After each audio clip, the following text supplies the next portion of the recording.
Bienvenue sur le podcast du site cétacé.info, le site pour découvrir, s'informer et échanger sur les baleines, dauphins, cachalots, orques et marsouins. Aujourd'hui, on se penche sur une question assez intrigante concernant les cétacés. Est-ce qu'ils ont des dents de lait? Comme beaucoup de mammifères, nous y compris. On va essayer de comprendre un peu mieux cette histoire de dentition chez les baleines, les dauphins, enfin tous ces animaux. Alors, pour commencer, on sait que la plupart des mammifères, comme nous, ont deux générations de dents. D'abord les dents de lait, qui tombent, et puis les dents définitives. C'est la diffiodontie. La question, c'est est-ce que les cétacés, eux, y suivent cette règle? Et bien justement, c'est là qu'ils sont assez particuliers. En fait, il faut distinguer deux grands groupes. D'abord, on a les odontocètes. Ça, ce sont les cétacés à dents. Les dauphins, les orques, les cachalots. Eux, ils sont une exception très nette parmi les mammifères. Ils sont ce qu'on appelle monophiodontes. Monophiodonte. Euh, Ça veut dire quoi exactement? Alors ça veut dire qu'ils n'ont qu'une seule et unique génération de dents durant toute leur vie. Ils ont bien une première série qui pousse, un peu l'équivalent de nos dents de lait si vous voulez, Oui, mais cette série-là, elle ne tombe jamais. Et la deuxième série, celle qui devrait normalement la remplacer, elle reste bloquée à l'état de bourgeon. Elle ne se développe pas vraiment. ah d'accord. Du coup, ils gardent la première série toute leur vie. Donc, pas de petites souris ou de fée des dents pour eux. Une seule série de dents pour toute la vie? C'est quand même étonnant comme adaptation, hein. Mais alors, à quoi elles servent principalement, ces dents, si elles ne sont pas remplacées et elles sont toutes pareilles? Oui, bonne question. Leur rôle principal, en fait, c'est pas vraiment de mâcher. C'est plutôt d'attraper, d'agripper fermement les proies, des poissons, des calmars, qu'ils vont souvent avaler tout rond.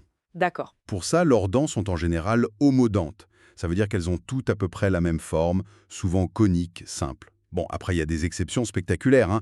On pense au narval mâle avec sa longue défense. C'est une dent. Ah oui, la fameuse défense! Exactement. Et le nombre de dents, ça varie énormément. Certaines femelles narvals n'en ont pas du tout, et à l'inverse, le dauphin du Gange, par exemple, peut en avoir plus de 130. Plus de 130. Ah oui, quand même. Bon, ok, c'est très clair pour les odontocètes, ceux qui ont des dents. Et l'autre groupe alors? Les mysticètes. Les baleines à fanon. Alors, là, chez les mysticètes, donc les baleines franches, les rorquals, c'est une histoire complètement différente. Adultes, ils n'ont plus du tout de dents. Zéro.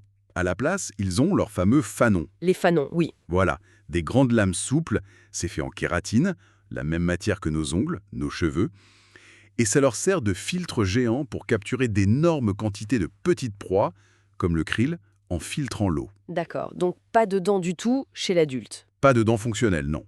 Mais, et c'est là que ça devient fascinant d'un point de vue évolutif, au stade embryonnaire, quand ils sont encore dans le ventre de leur mère, ces baleines à fanon développent des bourgeons dentaires, des ébauches de dents. Ah bon?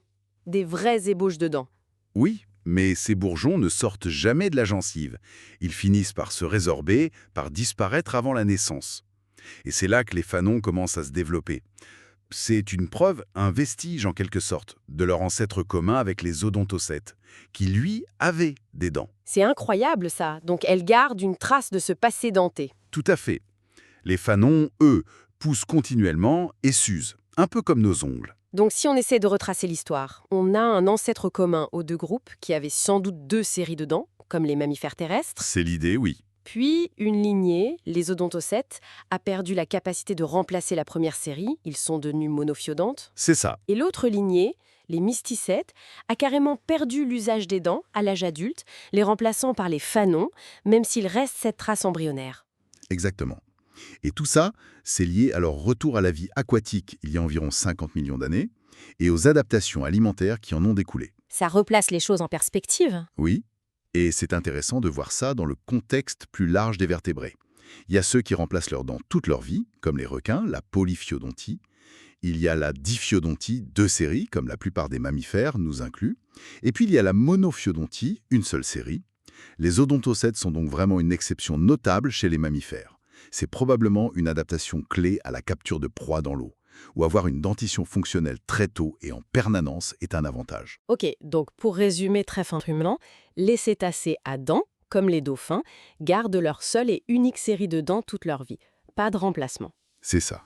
monophyodontes. Et les baleines à fanon, elles, n'ont plus de dents une fois adultes, elles utilisent leur fanon pour filtrer. Mais elles ont quand même ces petits bourgeons de dents quand elles sont embryons, comme un souvenir de leur évolution. Voilà, c'est une belle façon de le dire. Un souvenir de leur histoire évolutive. Et au fond, cette diversité dentaire chez les cétacés, c'est une illustration vraiment parlante de la manière dont l'évolution façonne les organismes pour leur milieu de vie. Étudier ces adaptations, pourquoi certains gardent une série, pourquoi d'autres perdent tout au profit des fanons, ça nous apprend énormément sur les mécanismes de l'évolution et sur la richesse du vivant. Merci pour votre écoute et retrouvez plus d'actualités sur cétacé.info et n'hésitez pas à vous abonner pour être alerté des prochains épisodes de notre podcast.